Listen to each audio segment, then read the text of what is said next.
مار پڑی، تشدد ہوا، طائف کے میدان میں، طائف کے علاقے میں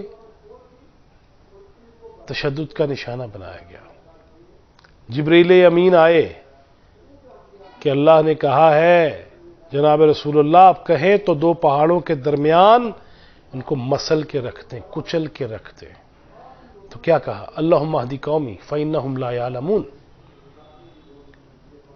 وہ نبی، وہ عظیم پیغمبر، فدا ہو امی و ابی، میرے ماں باپ، میری اولاد، جن پہ قربان، جن کے جوتوں کی خاک پہ قربان، اس نبی کا مقام مرتبہ جو اللہ نے دی بتا دیا، ورفعنا لک ذکرک، ہم اس کا نام لے کے چراغاں کر رہے ہیں، قوالیاں، سب کچھ ہو رہا ہے، لیکن حالات حاضرہ کے تحت کیا موجودہ جو حکمران ہیں ان سے سوال پوچھنے کی جرت نہیں ہونی چاہیے؟ کیا ان سے یہ نہیں پوچھا جا سکتا کہ اگر ریاست مدینہ کے اندر جس کا آپ حوالہ دیتے ہیں اس میں اگر نبی کریم صلی اللہ علیہ وسلم کسی سردار کی بیٹی کی سفارش آنے پہ یہ کہہ سکتے ہیں کہ یہ فاطمہ نہیں، لو ان فاطمہ بنت محمد سرقت لقطعت یدہا، اور اس فاطمہ کی بات کرتے ہو، اگر فاطمہ محمد کی بیٹی بھی چوری کرے گی تو اس کے ہاتھ کاٹ دیے جائیں گے، یہ کہا گیا نا۔ لیکن ہم نے اس ریاست مدینہ میں جس کے اندر ہم انگوٹھی گمائی اور تسبیح پھرائی دیکھ رہے ہیں، اس کے اندر اگر کوئی سوال کر لے کہ باجی کی سلائی مشین اتنے پیسے دے سکتی ہے، اس پہ خاموشیاں، فیک نیوز کی باتیں کہ ہر نیوز فیک ہے، یہ نیوز بھی فیک ہے، ہر نیوز فیک ہے۔ اب جن کی حکومت ایٹ دا سٹیک ہے، اور ایٹ سٹیک ان کی حکومت لگ گئی ہے کیونکہ کلیئرٹی نہیں ہے، ماحول وہ نہیں دیا گیا جو ریاست مدینہ میں دیا جانا چاہیے تھا۔ پھر تحائف، نبی کریم صلی اللہ علیہ وسلم فدا ہو امی و ابی، گھر گئے، اپنی بیگم سے پوچھا، ام المومنین سے پوچھا کھانے کو کچھ ہے؟ کہا نہیں، فاقہ ہے، ایک کھجور تھی، دستک ہوئی تھی، پیاسا بچہ تھا، بھوکا بچہ تھا، ماں کا دودھ بھی خشک تھا، بچہ بلک رہا تھا، وہ آخری کھجور بھی میں نے اس کو دے دی۔ کہا یہی بنتا تھا۔ ہم پوچھ سکتے ہیں خان صاحب 2018 سے لے کے 2021 تک 3 سال سے اوپر کے عرصے میں کتنی دفعہ پیٹ پہ پتھر باندھے آپ نے؟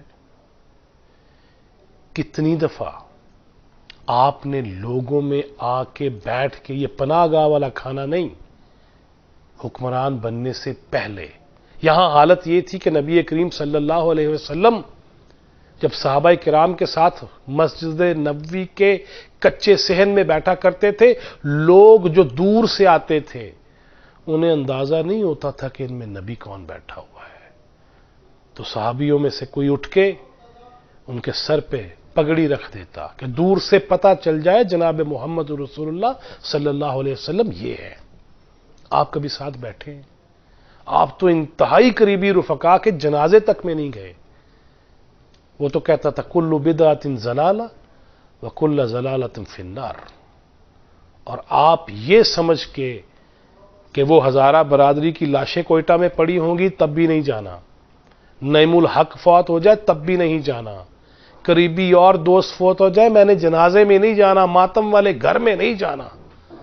وہ پیغمبر جو خود سب کے جنازے پڑھاتا تھا، اور وہ تو سنا ہوا ہے نا، ایک ماں آئی بچے کو لے کے کہ یا رسول اللہ صلی اللہ علیہ وسلم، بچہ گڑ بڑا کھاتا ہے، اس کو روکیے۔ کہا کل آنا۔ وہ کل آتی ہیں، نبی کریم اس بچے کو روکتے ہیں، ماں سوال کرتی ہے کہ یا رسول اللہ کل بھی تو یہ کہہ سکتے تھے آپ، آج کیوں بلایا؟ یہ جرت دی ہوئی تھی۔ تو اس نے کہا ہائے، وہ نبی کریم صلی اللہ علیہ وسلم بولے کہ کل چونکہ میں نے بھی گڑ کھایا ہوا تھا تو اس لیے میں کیسے روکتا۔ خان صاحب آپ سے سوال ہے، عرب شہزادوں سے تحفہ لیا ہے، سعودی عرب سے لیا ہے، دبئی والوں سے لیا ہے، یو اے ای والوں سے لیا ہے، قطر والوں سے لیا ہے، دوحہ والوں سے لیا ہے، ملائیشیا سے لیا ہے، کہاں سے تحفہ لیا ہے؟ وڈا تحفہ کروڑوں والا کسی اور کو بیچ دیا، کسی اور کو دے دیا؟ وہ تو بتا دیجئے، وہ تو فرما دیجئے، وہ تو کہہ دیجئے۔ چراغاں کرنے سے معاملہ حل نہیں ہوگا، اور ایک دن منا لینے سے حل نہیں ہوگا، چند گھنٹے لگا دینے سے معاملہ حل نہیں ہوگا۔ معاملہ اسی صورت حل ہوگا کہ جب اس سارے اس دستور کو دیکھا جائے گا اور ساری ان چیزوں کو دیکھا جائے گا جن کی طرف جناب محمد رسول اللہ صلی اللہ علیہ وسلم نے یہ فرمایا ہے کہ میں تمہارے درمیان دو چیزیں چھوڑ کے جا رہا ہوں، ترکت فیکم امرین لن تضلوا ما تمسکتم بہما، کتاب اللہ و سنت رسولہ۔ خان صاحب پہلے اپنی تلاشی دیں گے تو ریاست مدینہ بنے گی، خود دے دیں گے تو ایک مثال بن جائیں گے، اور تلاشی لینے والوں نے لے لی تو ایک نکتہ ہی ہے نا، محرم سے مجرم کر دیتا ہے۔ اب صرف محرم کے چکروں میں آپ ساری زندگی نہیں گزار سکتے، مجرم بنتے دیر نہیں لگتی۔